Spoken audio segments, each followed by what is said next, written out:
കൃത്യമായിട്ട് എടുത്ത് വെക്കത്തില്ല. അറിയാവേ ഞാൻ ഇത്ര മണിക്ക് ഇവിടെ വരുമെന്ന്. ഇന്ന് നേരത്തെ തന്നെ, ഇന്ന് ഒത്തിരി ലേറ്റ് ആയിട്ട് ഞാൻ ഇവിടെ വന്നത്. ആണോ? ഇന്ന് ഏറ്റവും അവസാനം ഞാൻ ഈ സെന്ററിൽ വന്നു. ഇന്നും ആയത് എന്റെ സെന്റർ ഇതായിരുന്നു.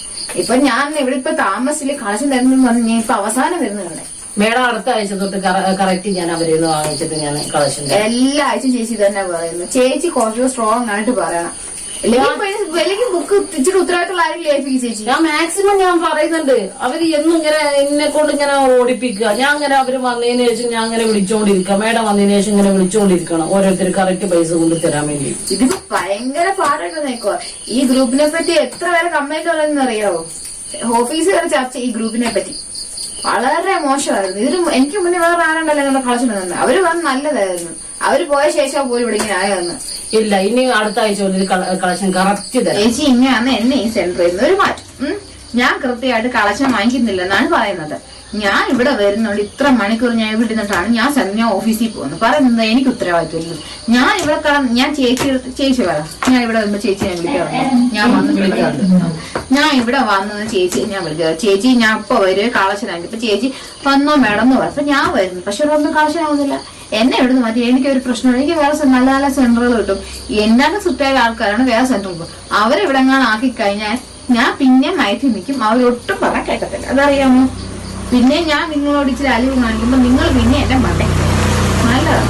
പ്രാവശ്യം ചേച്ചി ഇത് തന്നെ പറയാന്ന്. ഞാൻ എല്ലാ പ്രാവശ്യം ഇത് കേട്ടിട്ട് ഞാൻ പോയി പോകും. എന്നിട്ട് ഓഫീസിൽ ഇരിക്കുന്ന സാധനങ്ങളെ വായിക്കുന്ന ഞാനും. ഇതൊക്കെ ഇച്ചിരി കഷ്ടമാണ് ചേച്ചി.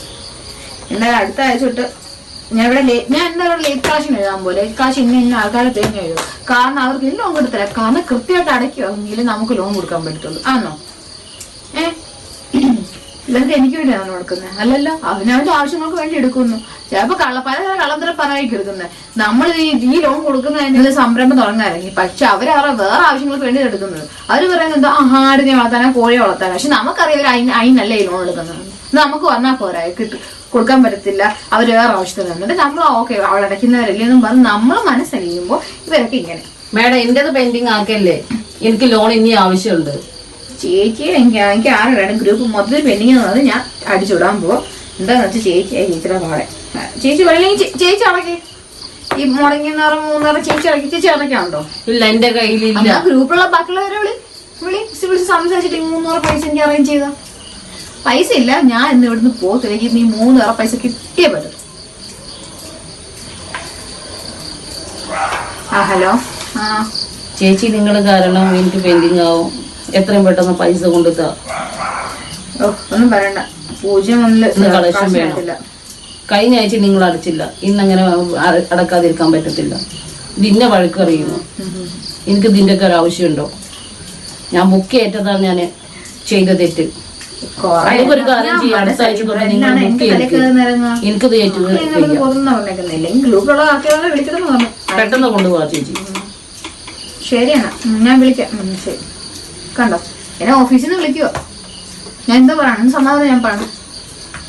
ഇതൊക്കെ ഇച്ചിരി കഷ്ടമായി ചേച്ചി. ഞാൻ വിളിച്ചു, അവര് കൊണ്ടുതരാന്ന് പറഞ്ഞിട്ടുണ്ട്. എനിക്ക് എത്രയും പെട്ടെന്ന് പൈസ അറേഞ്ച് ചെയ്തു.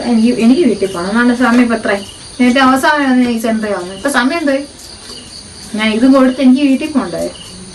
അത് ഇവിടെ എന്റെ വീട്ടിൽ വിടുങ്ങുമല്ല, അങ്ങ് പോണം എന്റെ വീട്ടിൽ. അതും കാടും കുന്നും കയറണം. ഞാൻ അതും കളഞ്ഞ് ഈ തുച്ഛമായ ശമ്പളത്തിന് ഞാൻ ഇവിടെ ജോലിക്ക് ഇരിക്കുന്നതേ ചുമ്മാ ഒന്നുമല്ല. കാശിന് ആരൊക്കെ ഉണ്ടെന്ന് കേൾക്കാം. പറ ഇപ്പൊ ഞാൻ ഇപ്പൊ എനിക്ക് വീട് പറ്റണം. ഇപ്പൊ അവരെയൊക്കെ നോക്കിയത് എന്റെ കാര്യങ്ങളാണ്. അവരെ 3 ലക്ഷം വക്കീലറുണ്ടല്ലോ, എല്ലാവരും ഫുൾ എമൗണ്ട് ഉണ്ടല്ലോ. ഞാൻ പഠിച്ചു ഇന്നൊരു ദിവസത്തേക്ക് മാത്രം എല്ലാം ബാക്കിയുള്ളത് കളക്ഷൻ പറ ചേച്ചി. ഞാൻ ഇപ്പൊ എനിക്ക് അടിച്ചു തരണം. കാരണം അവരെ നോക്കി ഞാൻ 10 മിനിറ്റ് ഇരിക്കും. ഇല്ലെങ്കിൽ ഞാൻ ഇവർ നിങ്ങളുടെ ഗ്രൂപ്പിലുള്ളവർ മൊത്തം പെൻഡിങ് ആയിട്ട് ഞാൻ പോകും. ക്യാഷ് ഞാൻ അങ്ങോട്ട് പോകത്തില്ല. ചേച്ചി പറ ആരുണ്ടല്ലോ അവർ ഇല്ലാത്തവരാരൊക്കെയാ? ഇല്ലാത്തത് വനജല്ല കേട്ടോ. വനജക്കില്ല, ദിശ, അങ്ങനെ 3 പേർക്കില്ല. ഈ സൈക്കിൾ ലോൺ കയറി നടക്കും അറിയോ? ഞാൻ അത് പറയാനും കൂടെ ഞാൻ കാണിച്ചില്ല. എനിക്ക് വേണം. കണ്ടോ അത് നടക്കുന്നുണ്ടോ? ചേച്ചി കണ്ടോ കിടക്കുന്നുണ്ടോ? സൈക്കിൾ ലോൺ കയറുകയെന്ന് പറഞ്ഞോണ്ട് ഞാൻ ചേച്ചിക്ക് തരണോ? വേണം, എനിക്ക് അത്യാവശ്യമാണ്. ഞാൻ ഈ ചേച്ചിക്ക് തരണേ. ഇന്ന് ഈ 3 പേരോട് ലോൺ അടയ്ക്കാൻ പറ. ഞാൻ അടക്കം പറയാം കേട്ടോ. അവര് കറക്റ്റ് അടിച്ചോളൂ. ഇവര് എന്തായാലും വൈകുന്നേരത്തിന് മുമ്പേ ഞാൻ ഓഫീസിൽ കൊണ്ടെടുക്കാൻ പറയാം കേട്ടോ. ഞാൻ ഇന്ന ഓഫീസിൽ ഇനി എപ്പ ഈ പാതിരാത്രിക്ക് ഓഫീസിൽ കൊണ്ടെടുക്കണം? ഞാൻ എപ്പോഴും ഈ സമയത്ത് അങ്ങനത്തെ കളക്ഷൻ വരുന്നേ. വന്നാലേ ഞാൻ മണിക്കൂറിനോട് ഇരുന്നിട്ട് ഞാൻ ഓഫീസിൽ ഇരിക്കുന്നു. അപ്പോഴും പറയുന്നുണ്ട് ഞാൻ എന്താ എത്ര താമസിക്കുന്നത്. അവരെ ഓഫീസിൽ ഇരിക്കുന്ന ഞാൻ അവിടെ കറങ്ങിക്കാൻ ഞാൻ പോകുന്നത്. ഇവിടെ ഒന്ന് മണിക്കൂർ ഇരിക്കുമെന്ന് പറയാൻ പറ്റില്ല. ഒരു സെന്ററിൽ ഇത്ര മിനിറ്റ് ഇരിക്കാവുന്നുള്ളൂ. കാരണം കളക്ഷൻ തലേന്ന് എടുത്തു വെക്കണം എന്ന് പറഞ്ഞാൽ നിങ്ങൾ പേപ്പറിൽ ഒപ്പിട്ടത് എല്ലാവരും എല്ലാം കണക്കാക്കി. ഞാൻ ഇപ്പൊ എന്റെ കയ്യിൽ ഗതികൾ വരും എനിക്ക്. വേണ്ടത് വേടണ്ട ഞാൻ അവരെ കൊണ്ട് അടുപ്പിക്കാം. ചേച്ചി എന്റെ നാളെ ഓഫീസിൽ വാ. ശരി.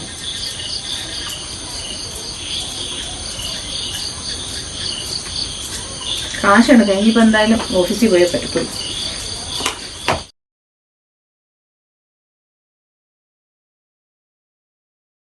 എനിക്ക് എന്റെ വീട് പറ്റിയേ പറ്റത്തുള്ളൂ. ഞാൻ ഇതിനുണ്ടല്ലോ അല്ലാത്തതുകൊണ്ട് 3 പേരതില്ല. അവരുടെ ഓഫീസിൽ അങ്ങോട്ട് എത്തിക്കാം. തുച്ഛമായ പൈസയേ ഉള്ളൂ. അതടയ്ക്കാൻ വയ്യ. കടയ്ക്കാനോ ഓരോരുത്തർക്കും ബുദ്ധിമുട്ട്. ചേച്ചി എന്തായാലും നാളെ ഓഫീസിൽ വാ. ചേച്ചി കൃത്യമായിട്ട് അടയ്ക്കുന്നുള്ളത് കൊണ്ട് ഞാൻ ചേച്ചിക്ക് ഇപ്പൊ അടുത്ത് ലോൺ തരുന്നത്. നല്ല കസ്റ്റമറെ നമ്മൾ കളയാൻ പറ്റത്തില്ല. അതുകൊണ്ട് മാത്രം ബാക്കിയുള്ള ഓഫീസിൽ വിളിക്കുന്നുണ്ടോ? ചേച്ചി കണ്ടോ? ഓഫീസിൽ വിളിക്കുമോ? ഞാൻ വിളിക്കുമോ? ഞാൻ സമാധാനം പറയാം. ഹലോ, 3 പേരുണ്ടെന്ന് അവർ പറയുന്നത്. ബാക്കിയുള്ളവരുണ്ട്. നല്ല സെന്റർ ആയിരുന്നു മാഡം. ഇപ്പൊ എന്ത് ചെയ്യാനാ? ഇപ്പൊ ഒരു 3 വരെ ഇപ്പൊ ഈ ഒരു 1.5 മാസമേ ഉള്ളൂ 3 വരെ ആഡ് ചെയ്തിട്ട് കേട്ടോ. അടയ്ക്കുന്ന നല്ല കസ്റ്റമർ ആയിരുന്നു. ആദ്യമൊക്കെ നല്ലതായിരുന്നു. അഡ്വാൻസും എല്ലാം അടച്ച് തീർത്ത കസ്റ്റമർ ആയിരുന്നു കേട്ടോ. ഓഫീസിൽ കൊണ്ട് അടയ്ക്കാന്നൊക്കെ പറയുന്നു. ഞാൻ പറഞ്ഞു നോക്കി മാഡം. ഞാൻ ഇന്നലെ രാത്രി വിളിച്ചു പറഞ്ഞു ഈ സമയം കളക്ഷൻ കഴിക്കുള്ളൂ. അപ്പത്തേനും എല്ലാം അറേഞ്ച് ചെയ്ത് വെക്കണം. ഇന്നലെ ഞാൻ വിളിച്ച് പറഞ്ഞു. പാച്ചിച്ച് പറഞ്ഞ ചേച്ചിക്കൊന്നും ചെയ്യാൻ പറ്റത്തില്ല. അപ്പൊ അവരുടെ കഴിഞ്ഞിട്ട് അടയ്ക്കാൻ അവരുടെ ഇല്ലെന്ന് അവർ പറയുന്നത്. ഗ്രൂപ്പിലുള്ള ബാക്കിയുള്ളവരെ വിളിക്കാൻ പറഞ്ഞപ്പോഴും ഈ ഗ്രൂപ്പിലുള്ളവരൊന്നും ഇവിടെ ഇല്ല. എല്ലാം ജോലിക്ക് വരിക. ചേച്ചി മാത്രമേ ഉള്ളൂടെന്ന് പറയുന്നത്. 10 മണിക്ക് ഓഫീസിൽ എത്തിക്കണം. ഇല്ലെങ്കിൽ ഞാൻ വരും ഇവിടെ. കാരണം എനിക്കെന്റെ ജോലി വേണം. കാരണം നമ്മൾ ഓരോരുത്തരും ഈ ജോലിയും കൂടെ ഓരോരുത്തർ നമ്മൾ കഴിയുന്നത്. 10 മണിയാകുമ്പോൾ ഓഫീസിൽ എത്തിയില്ലെങ്കിൽ 11-12 ഞാൻ ഇവിടെ വരും. ചേച്ചി എങ്ങനെയാണെന്ന് വെച്ചാൽ അവരെ അടപ്പിക്കും. അവിടെ ശരിക്കും ചേച്ചിക്ക് നാളെ 10 മണിക്ക് ചേച്ചി നാളെ ഓഫീസിൽ നിന്ന് ചേച്ചിക്ക് ലോൺ കൊടുത്തരാം. ചേച്ചി അവരോട് വാ. ഞാൻ ഇവിടെ ഇരുന്നാലേ സമയം ഒത്തിരി. അപ്പൊ ശരി ചേച്ചി അവിടെ. ശരി.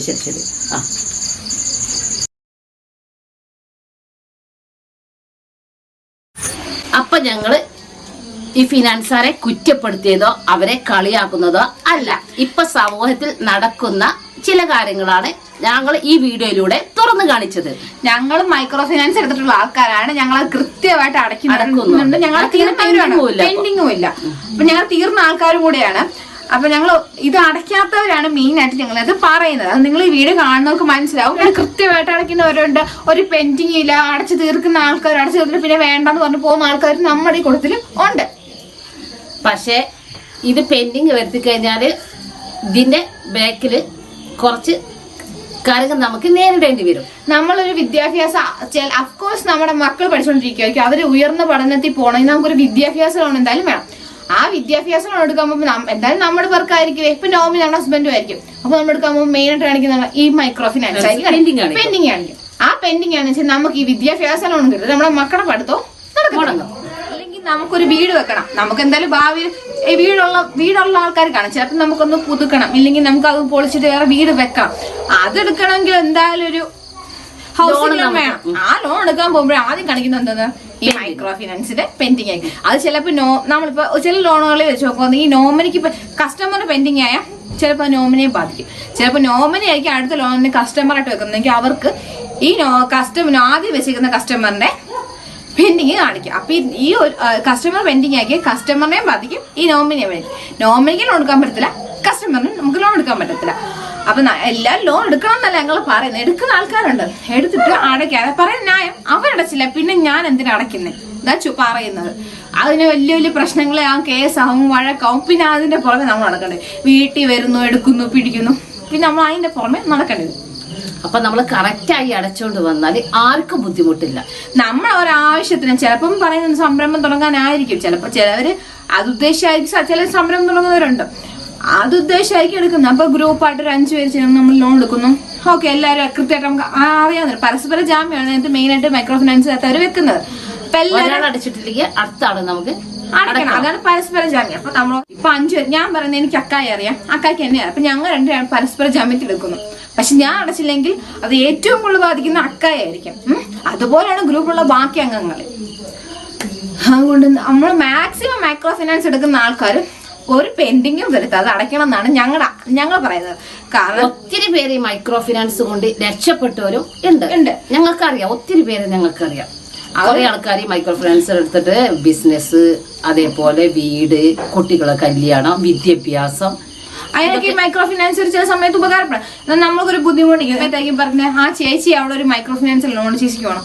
അപ്പൊ എനിക്ക് എടുക്കാം, കാരണം എനിക്ക് ഇന്ന ആവശ്യമുണ്ട്. അപ്പൊ നമ്മൾ അത് പോയി എടുക്കും, നമ്മുടെ ആവശ്യം കൊണ്ട് നമ്മൾ കൃത്യമായിട്ട് അടയ്ക്കുന്ന ദിവസം ഒരു ദിവസം അടച്ചില്ലെങ്കിൽ പറയാം എന്താ ചേച്ചി അടയ്ക്കാന്, എന്റെ കയ്യിൽ പൈസ ഇല്ല, ഇല്ലെങ്കിൽ ചേട്ടന് പണി. ഇത് പറയുന്നത് ചേട്ടന് പണിയില്ല, ചേട്ടൻ വീട്ടിൽ ഇരിക്കുക, പിന്നെ ഞാൻ എവിടുന്ന് എടുത്ത് അടയ്ക്കാം, ഇങ്ങനെയൊക്കെയാണ് ന്യായങ്ങൾ പറയുന്നത്. നമ്മൾ ഒരിക്കലും അത് നമ്മൾ എങ്ങനെങ്കിലും ഇപ്പൊ ഇതിലും ഗതി കേട്ട ആൾക്കാർ വീട്ടിലിരിക്കുന്നതാണ്. ചിലർക്കാണ് ആക്സിഡന്റ് പറ്റി വീട്ടിലിരിക്കുന്നവർ ആണുങ്ങൾ കാണും, അല്ലാതെ ജോലിക്കൊന്നും പോകാൻ പറ്റാതെ വീട്ടിലിരിക്കുന്നതാണ്. എന്നിട്ട് അവരടയ്ക്കുന്നു. പക്ഷെ ഒരു കുഴപ്പമില്ലാതെ വീട്ടിലിരിക്കുന്ന ആണുങ്ങൾക്ക് അടയ്ക്കാൻ വയ്യ.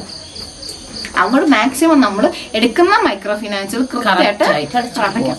ആർക്കും ഒരു ബുദ്ധിമുട്ടില്ല. ഇത് സെന്റർ ചിലപ്പോൾ വീട്ടിലേക്ക് സെന്റർ, ആ സെന്ററിൽ ലോൺ കളക്ഷൻ കൊടുക്കുന്ന ആൾക്കും പ്രശ്നം വരും. കാരണം കളക്ഷൻ വരുന്ന സാറ് ചോദിക്കുന്ന ആ ആളിനോടാ, കസ്റ്റമറിനോടല്ല ചോദിക്കുന്നത്. ആളിനോട് ചോദിക്കും ചേച്ചി എന്താ പൈസ എന്തേ, അത് തന്നില്ല, ചേച്ചി വിളി ചേച്ചി വിളി ചേച്ചി വിളി ഇങ്ങനെ പറയുന്നത്. ചേച്ചി വിളി, കാരണം എന്റെ അനുഭവം കൊണ്ട് ഞാൻ പറയാം, ചേച്ചി വിളി എന്ന് അങ്ങനെ പറയുന്നത്. ഞാൻ മൈക്രോ ഫിനാൻസിന്റെ സാറുമാരെ കുറ്റം പറയാം. കാരണം ഇവർ അടയ്ക്കാത്തൊരു പ്രഷർ മൊത്തം നമ്മൾ ഈ കളക്ഷൻ മൈക്രോ ഫിനാൻസ് ഞങ്ങളെ ലോൺ എടുക്കാൻ വേണ്ടി നമ്മളെ പ്രോത്സാഹിപ്പിക്കുന്നില്ല. അവര് എല്ലാം പറഞ്ഞു തരുന്നുണ്ട്. ഒരാൾ അടച്ചിട്ടില്ലെങ്കിൽ ഗ്രൂപ്പിൽ എത്ര അംഗങ്ങളുണ്ടോ അത്ര പേര് അടച്ച് തീർക്കണം, ഒരു പെൻഡിങ്ങും വരുത്താൻ പാടില്ല, അങ്ങനെയൊക്കെ പറഞ്ഞിട്ടാണ് അവര് എല്ലാ കാര്യങ്ങളും, ഭാവിയിൽ എല്ലാ കാര്യങ്ങളും നമുക്ക് പറഞ്ഞു തന്നിട്ടാണ് അവര് ഒരു ലോണ് നമുക്ക് പാസ്സാക്കി തരുന്നത്. നമ്മുടെ ഇവിടെ വരുന്ന കളക്ഷൻ വരുന്ന ആറോമാരുണ്ട്. ഈ കളക്ഷൻ വരുന്ന ആൾക്കാരെ ആറോ എന്നാ പറയുന്നത്. ഇവര് നമ്മൾ പരമാവധി ചേച്ചി എന്തിനാ എടുക്കണ്ട ചേച്ചിക്ക് ഒരു ബുദ്ധിമുട്ട്. ചിലപ്പോൾ നമ്മുടെ അവസ്ഥയിൽ പോകുന്ന ആഗ്രഹമായിരിക്കും ചിലപ്പോൾ ഈ ജോലിക്ക് പോകുന്നവര്. അവർ നമ്മൾ എന്ന് കളക്ഷൻ വരുന്നത് അങ്ങനെ നമ്മളോട്ട് പരിചയപ്പെടുന്നു.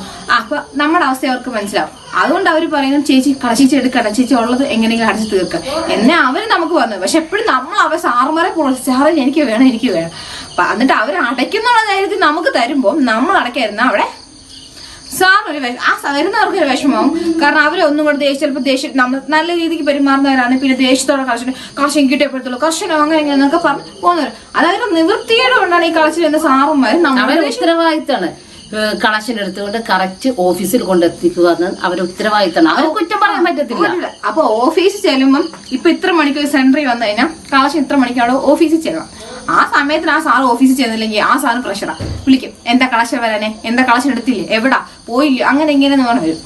അത് ഗ്രൂപ്പിലുള്ള കളക്ഷന് വന്നിരിക്കുന്ന ആൾക്കാരുടെ കുഴപ്പം കൊണ്ടാണ് അവിടെ ഇരിക്കുന്ന സാറിനൊക്കെ അറിയത്തില്ല. പക്ഷെ ഈ സാറ് ഈ മേളിൽ നിന്നുള്ള പ്രഷറും ഇവിടെ നിന്നുള്ള ആൾക്കാരോട്, അപ്പൊ ആ സാർ ഇതെല്ലാം കൂടെ ഈ കളക്ഷന് വരുന്ന കളക്ഷന് വരുന്ന ആ വീട്ടിലിരിക്കുന്ന ആണോ പെണ്ണോ അവരോട് ആ ദേഷ്യം തീർക്കാം. അപ്പൊ ആൾക്കാർ പറയും ആ സാറ് ദേഷ്യപ്പെട്ടു അങ്ങനെ അപ്പൊ മറണ്ടാണ്.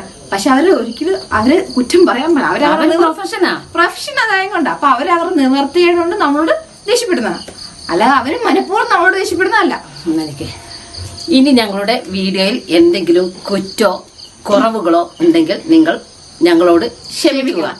ഞങ്ങൾ ആരെയും കുറ്റപ്പെടുത്തിയത് ഒന്നുമല്ല. ഇപ്പൊ നമ്മളെ സമൂഹത്തിൽ നടന്ന് എടുക്കുന്നവർ മാക്സിമം നമ്മളെ കൊണ്ട് അടയ്ക്കാൻ പറ്റുന്നവരെ നമ്മൾ അടച്ചു തീർക്കുക. അത് വരുന്ന കളക്ഷൻ എന്ന സാറുമാർക്ക് ഒരു ബുദ്ധിമുട്ട് ഉണ്ടാക്കാതിരിക്കുക. പിന്നെ നമ്മൾ കളക്ഷൻ പിന്നെ വീട്ടിലെ സ്ത്രീകൾക്കാണെങ്കിലും വേറെ ആർക്കാണെങ്കിലും അത് ഒരു ബുദ്ധിമുട്ടാക്കാതിരിക്കുക. അതിനുവേണ്ടി മാത്രം ഞങ്ങൾ ഈ വീഡിയോ ചെയ്തതാണ്. അല്ലാതെ കുറ്റപ്പെടുത്താനോ വിമർശിച്ചതല്ല. പ്രത്യേകിച്ച് മൈക്രോ ഫിനാൻസിലെ സാറുമാരെ ഞങ്ങൾ കുറ്റപ്പെടുത്തുന്നില്ല അതിനകത്ത്. അപ്പൊ ഞങ്ങളുടെ വീഡിയോ ഇഷ്ടമായെങ്കിൽ ലൈക്ക് ചെയ്യുക, സബ്സ്ക്രൈബ് ചെയ്യുക, മാക്സിമം ഞങ്ങളെ സപ്പോർട്ട്. അപ്പൊ ഇതുപോലുള്ള വീഡിയോസുമായി ഞങ്ങൾ വീണ്ടും വരുന്നതായിരിക്കും. അടുത്ത വീഡിയോ കാണുന്നവരേക്കും എല്ലാവർക്കും അസ്സലാമു അലൈക്കും.